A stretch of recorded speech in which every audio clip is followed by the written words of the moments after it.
It's been a while. Okay. I don't know how to do intros, and I'm probably not gonna figure it out, so we'll just start.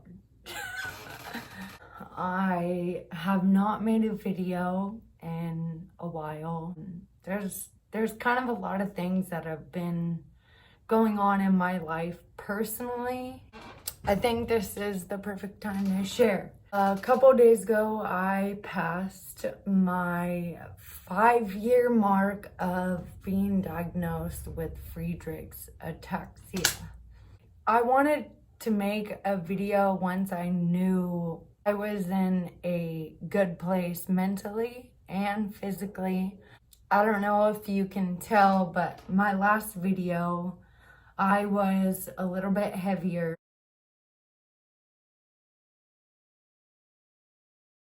And personally, I could see it in my face, and I was very self-conscious about my weight, especially giving workout advice. I kind of felt like a hypocrite in a way because I was a little bit heavier and trying to tell people to work out as well as filming myself. Didn't feel 100%.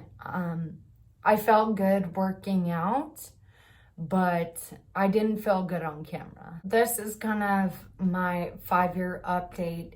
When I was first diagnosed, I thought that I was gonna die almost like immediately, just because the way they explained everything, and then hearing there is no cure or set treatment.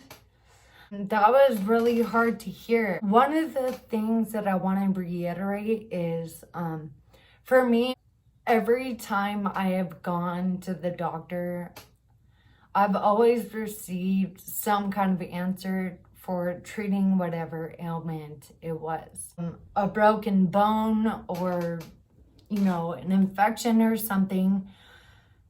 The doctor was always able to give me medicine or something to treat it, and I was better. For the first time, I realized that I'm not gonna get better.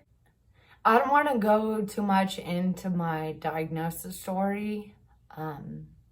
I think that'll be for another video. But I think it's really important to talk about my mental and the place I was in right after I was diagnosed.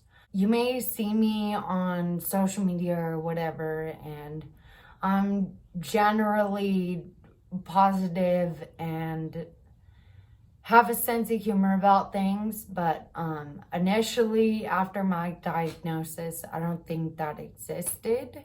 I don't think I've ever been that scared in my entire life. It's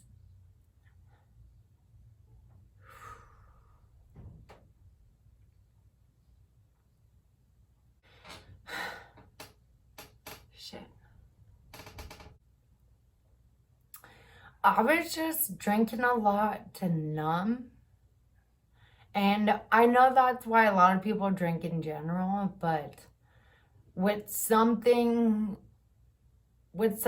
being diagnosed with something like FA, it's not something that goes away. It's constant. I am constantly reminded I am sick. No matter what movement I do, no matter what decisions I make, no matter where I go, no matter what I do, FA affects my life. And it's gonna be that way. So at first, I didn't deal with it well. I went down a rabbit hole where I was looking at YouTube for other people who were diagnosed, kind of seeing what my future would look like. And not gonna lie, it scared the shit out of me. So for those who were recently diagnosed or still trying to come to terms, like, you're probably never going to 100% accept it. I still have moments where I'm really angry, and it's okay. I think for me, the biggest thing I learned was just reminding myself to get out of those negative emotions. It's okay to be mad and sad, but it's not okay to stay there. That took me a little bit to learn. I would say probably 4 or 5 months after my initial diagnosis, I had my first appointment with Dr. Perlman at UCLA. She's an FA specialist, thank God, and I am very lucky because she's at UCLA. I happen to live in Los Angeles. When I met with Dr. Perlman for the first time, she then gave me the information for the symposium that was going to be held at UCLA. I think my appointment was in October and the symposium was in February. What the symposium is, pretty much, it's all people that work with the FA and FARA, who's the Friedreich's Ataxia Research Alliance, and they team up and bring together researchers and all the doctors who were dealing with the FA to update patients, parents, caregivers, whoever comes about what's going on in the FA world as far as treatments, as far as clinical trials, as far as the research pipeline, any updates, any upcoming events. So it's just a very informative, long session. For me, it was the first time I had ever met anyone else with FA. From the symposium is when I got further involved with FARA. A couple months later, I signed up to become a FARA ambassador. And pretty much what that meant for me is that I was an extension of an organization that was looking for a cure and a treatment to better my life and those affected with FA. Joining FARA was probably the best thing I've ever done. The importance of FARA came with meeting people just like me, not having to explain why I was so clumsy, why I was shaking. It was a big relief. And I just want to encourage other people, like, just get to know the FA community. You can find so many people with so many different interests. It affects all of us in different parts of the world. And everyone has their own personality and likes and interests. So even though we're rare, you can still find someone whose likes are gonna align with yours, and it's a wonderful thing. I'm very appreciative of every single person I have met in the FA community. I can also say that because of FA, I have friends all over the world. I could probably go to almost any country and I would have a place to stay because of the people I've met with the FA. It's just such a beautiful thing. It really is. Being an ambassador for about a year and a half, FARA sent me to different schools and different programs to talk to future doctors, future clinicians, future physical therapists, and even the FDA about what it's like living with the FA. But I got to kind of put a face to a rare disease. That was very fulfilling for me. I really enjoyed getting to know others and getting to know professors who were teaching about rare disease. It's awesome, and I love being able to communicate with them. Since my diagnosis, I have been living on my own. 4 years I was diagnosed a year after I graduated. So for a while, I had to stay home and kind of get a grip on my diagnosis a little more before I could figure it out. I do live independently, and I'm not gonna lie, it's really hard. Financially, mentally, physically, it's tough, and it requires sacrifice, and being on my own has just been crucial to figuring out who I am as a person aside from FA. It's been really hard because self-accountability and self-realization are extremely difficult. And especially dealing with everything on your own. 2020 for me, and I know it's been difficult for a lot of people, but for me, it's also represented the most change. I'm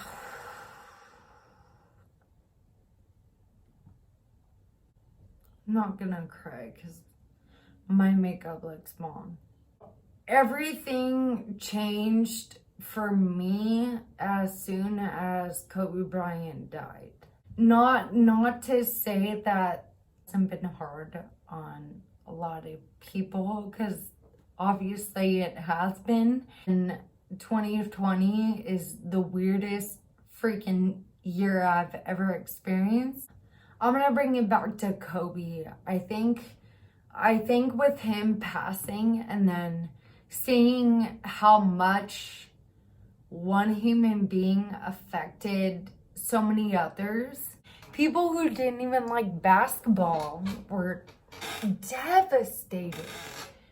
It's because of the person he was. It's because of what he represented. And I think I'm not gonna have as much of an impact as him, but I still want to be an impactful human being for some. I don't know what capacity that's gonna be. So over quarantine, here are my life updates. I left a toxic relationship. I relearned my patience, and I also learned about my relationship with food. The biggest thing is that I started a program to get my certificate to become a personal trainer. Hopefully I can offer a peace of mind to other people with FA. I want something for the disabled community, specifically for the elderly community and for the veteran community. It's gonna be really hard, but I realize how much knowledge I need to help others. I realize how much experience I'm gonna need. The most important thing is listening. I think listening and learning, and I'm putting myself in those situations. I'm networking. I'm learning from other personal trainers, and I'm really excited to see where this goes. Hopefully in a couple months I can offer classes or something specifically for the FA community. I want you to know that I'm doing everything I can to be as knowledgeable to help us. We'll figure it out together, and thank you for watching this video. I don't really care if you like or subscribe. It's just watch it.